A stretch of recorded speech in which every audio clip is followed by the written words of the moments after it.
Umar bin Khattab. Umar adalah sahabat Nabi yang mulia terkenal dengan ketegasannya. Saking tegasnya diberikan julukan oleh Nabi SAW dengan Al-Faruq. Faruq artinya membedakan mana benar, mana salah. Umar bin Khattab ini, Bapak Ibu sekalian, salah satu keutamaannya adalah pernah satu waktu dia lagi masuk ke rumah Nabi SAW. Kemudian para istri Nabi lagi bicara dan suara mereka tinggi. Bukan kena tidak santun sama Nabi SAW, tapi lagi ngobrol satu sama yang lain, perempuan-perempuan lagi pada ngobrol. Begitu Umar datang, semua diam. Lalu Nabi SAW senyum. Kata Umar, ya Rasulullah, kenapa anda senyum? Semoga Allah membuat anda selalu senyum. Kata Nabi SAW, saya heran dengan wanita-wanita ini. Waktu kau belum datang tadi, suaranya mereka tinggi semua. Begitu kau datang, senyap, nggak ada suaranya. Maka kata Umar, hai musuh-musuh Allah, apakah kalian takut kepada saya dan tidak takut pada Rasulullah SAW? Maka kata Ummu Salamah, istri Nabi yang paling tua, tentu saja hai Umar, karena Rasulullah lebih lembut daripada kamu. Umar orangnya tegas, luar biasa gitu. Apa kata Nabi SAW? Wahai Umar, wahai Ibnu Khattab, gara-gara ketegasanmu ini, halal, halal, haram, haram, gak ada main-main. Maka ketahuilah, demi zat yang berburu-buru ke dalam genggamannya, demi Allah maksudnya, kalau kau lewat di sebuah lembah, setan lihat kau lewat di lembah itu, dia cari lembah lain. Karena takut bertemu dengan Umar. Bapak Ibu sekalian, Umar punya kisah banyak sekali, radhiyallahu anhu. Luar biasa juga kisah-kisahnya.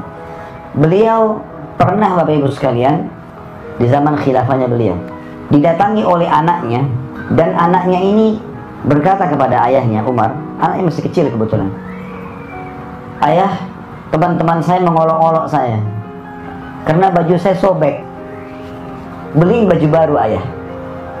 Maka kata Umar, baiklah, pergi ke Baitul Mal. Baitul Mal itu kayak tempat penyimpanan harta, makanan, minuman, persiapan umat Islam. Kata Umar, pergilah kepada pamanmu penjaga Baitul Mal, sampaikan salamku dan bilang kalau ayahmu sedang meminta gajinya dimajukan, ambil itu lalu belilah baju.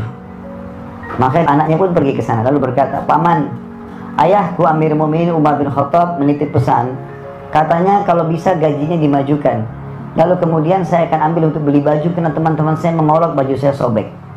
Lalu kata penjaga itu bilang apa? Sampaikan salam kepada ayahmu Amir Mu'minin, bilang, apakah ada jaminan bahwasanya ayahmu masih bisa hidup sampai akhir bulan sehingga dia bisa bayar itu? Sekarang belum selesai, belum tanggal terima gajinya. Kalau dia ambil sekarang, apa ada jaminan dia bisa hidup sampai akhir bulan nanti?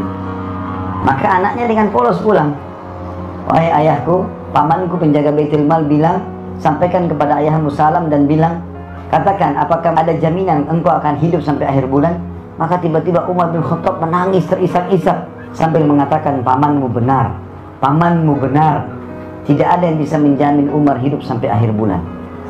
Apa yang mendorong seperti ini Bapak Ibu sekalian? Kenapa Umar seperti ini? Padahal dia raja, dia bisa suruh ambil gaji, bahkan bisa utang. Tapi subhanallah, kuasa Allah SWT. Kisah yang lain, Umar bin Khattab radhiyallahu anhu ini pernah satu waktu mengirim surat kepada Raja Romawi untuk mengajak masuk Islam. Rupanya Raja Romawi ini masih berpikir. Maka raja ini berpikir upeti aja, mereka juga tidak mau berperang dengan muslimin. Diutuslah satu orang perdana menterinya raja ini yang membawa sekitar 3.000 prajurit, diikuti dengan banyak sekali peti-peti emas. Begitu masuk ke gerbang Madinah, maka lewat seorang muslim penduduk Madinah. Lalu kata perdana menteri Romawi ini, hai muslim, berhenti dia. Saya mau tanya, di mana istanahnya Raja Agung Umar? Si muslim ini diam, lalu dia bilang, istana? Kalau yang anda tanyakan rumahnya Amir Mu'minin, saya tahu. Lurus saja, nanti belok kanan. Lalu orang muslim ini pergi. Kata si perdana menteri ini, belum pernah saya temukan ada orang tahu ini peti emas, lalu tidak minta duit. Ini tentu sifatnya orang muslim, bukan mengemis dan minta-minta. Dia bilang, kami sudah siapkan satu peti khusus untuk bagi-bagi duit. Kalau misalnya ada orang minta-minta, dikasih. Jadi ini orang tidak minta, sudah jadi tanda tanya buat dia. Kenapa orang ini? Orang kaya raya kan? Tapi kalau kaya raya tidak mungkin jalan kaki. Dia jalan terus sampai di ujung, dia belok kanan jalan Madinah. Rumah semua sama waktu itu. Kotak saja, satu pintu, 2 jendela. Kalau 2 lantai tinggal tambah 2 jendela di atas. Itu rumah paling besar. Di jalan-jalan tidak ada, penduduk Madinah juga kosong, nggak ada penjaga-penjaga. Sampai dia ketemu sama satu muslim, ada lagi situ muslim penduduk Madinah lagi duduk di bawah pohon. Lalu dia bilang, "Hai muslim." Berdirilah orang itu. Lalu dia tanya, "Di mana istananya Raja Agung Umar?"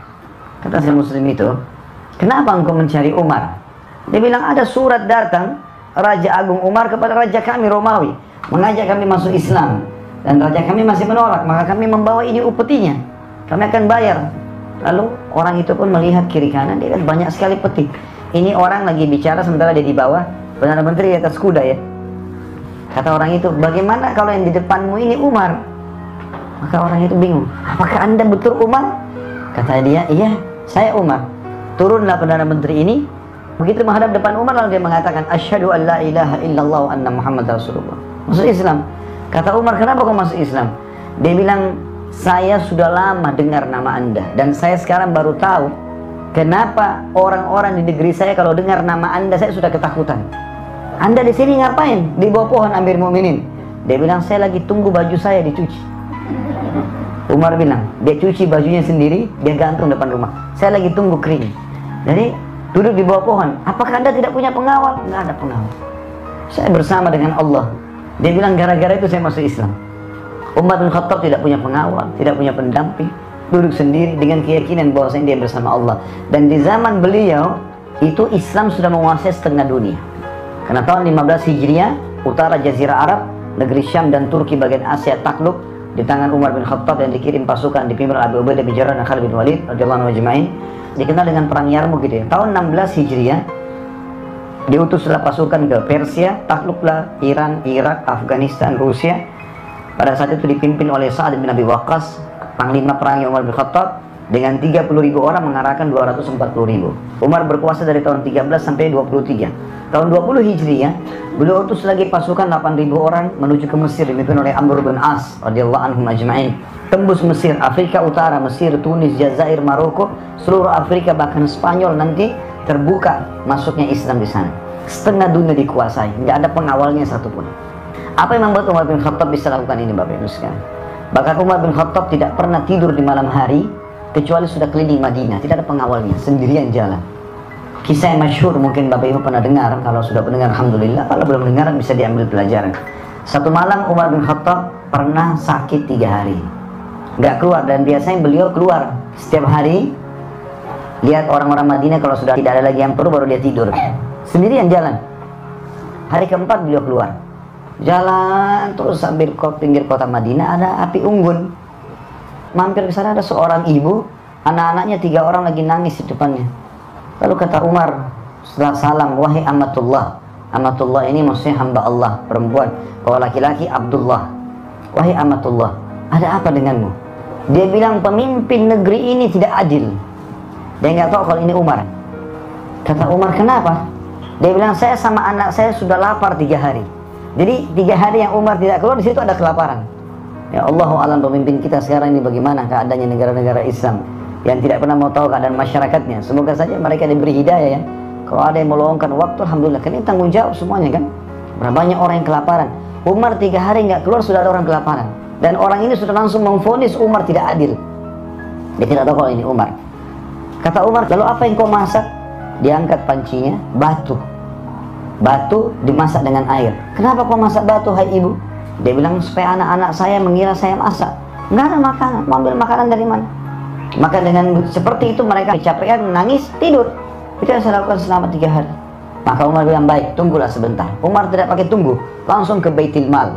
Ngambil gandum, ngambil segala macam kebutuhan, dipikul sama Umar. Ada satu sahabat lagi lewat, lihat, "Amir Mukminin, wahai pemimpin orang beriman," raja maksudnya, "apa yang Anda pikul ini? Mau kemana?" Kata dia, "Ada yang saya pikul, makanan." Kata dia, "Baik, biarkan saya bawa." Kata dia, "Apa? Apa kau ingin memikul dosaku hari kiamat? Gak usah ikut-ikutan, ini tanggung jawabku ini." Orang ini penasaran, diikuti dia. Ini Umar mau kemana? Umar jalan sampai pinggir kota Madinah, tengah malam ini. Ini bukan waktu duhur. Kalau kita kan sekarang siang-siang, tunggu mana kamera baru bisa diambil gambarnya. Ini tengah malam sendirian. Saya tidak singgung siapapun ya. Alhamdulillah tidak ada penyebutan nama. Kalau ada yang merasa bagus lah. Tapi yang jelas Umar ini tengah malam bawa pikul sendiri. Mau dibantu pun sama pegawainya, temannya, enggak. Diikutin sampai tiba di sana. Umar nggak pakai banyak ngomong, pancinya diambil, dibersihin, dimasakin sama Umar dengan tangannya sendiri. Sampai selesai masakannya sudah, dimakankan ibu itu, dikasih anak-anaknya, sisanya gandum 1 karung dikasih. Kata ibu itu, kalau seandainya Umar seperti kamu, nggak ada orang yang kelaparan. Maka orang yang sedang sama Umar datang, hai ibu, tahu siapa orang ini? Enggak, saya nggak tahu. Itu Amir Mukminin Umar. Langsung dia pun minta maaf, bukan saya Amir Mukminin, saya tidak tahu, saya sudah dengar keadilan Anda segala macam. Kata Umar, sudah nggak masalah. Itu Allah sedang memperingatkan saya dari lisan kamu. Tapi tengah malam mau ngurus orang ini nggak gampang. Sampai pernah di zaman khilafahnya Umar, di siang bolong, lagi panas. Madinah kalau lagi panas 55 derajat, panas sekali. Sampai bibir pecah-pecah, telapak kaki kita pecah karena panasnya biasa ya. Utsman dan Ali radhiyallahu anhum, 2 anak mantu Nabi SAW, pernah siang hari lagi makan siang sama-sama. Waktu mereka mau bubar dari makan siang, lewat lagi panas, saking panasnya mereka tutup wajah mereka dengan imamahnya. Lalu mereka dari jauh ada orang yang sedang ngumpul-ngumpulin, tarik-tarikin unta yang sedang lepas, kambing yang sedang lepas, sampai di tangan kiri kanannya banyak. Kata Utsman kepada Ali, siapa orang siang-siang bolong begini mau ngurus-ngurusin ini? Unta-unta, dan ini kelihatannya bukan unta dia, karena unta-unta yang lepas dipegangin sama dia, ditarik, kambing dikumpulin banyak. Kata Ali, saya juga tidak tahu, ayo kita lihat, mungkin kita bisa bantu. Begitu mereka dekat, mereka lihat Umar radhiyallahu anhu. Umar gak tidur siang, gak apa, ngurusin unta-untanya sama kambingnya masyarakatnya yang lepas, dikembalikan ke rumah masing-masing. Siang hari bolong. Dan sekian banyak kisah yang luar biasa berhubungan dengan Umar radhiyallahu anhu.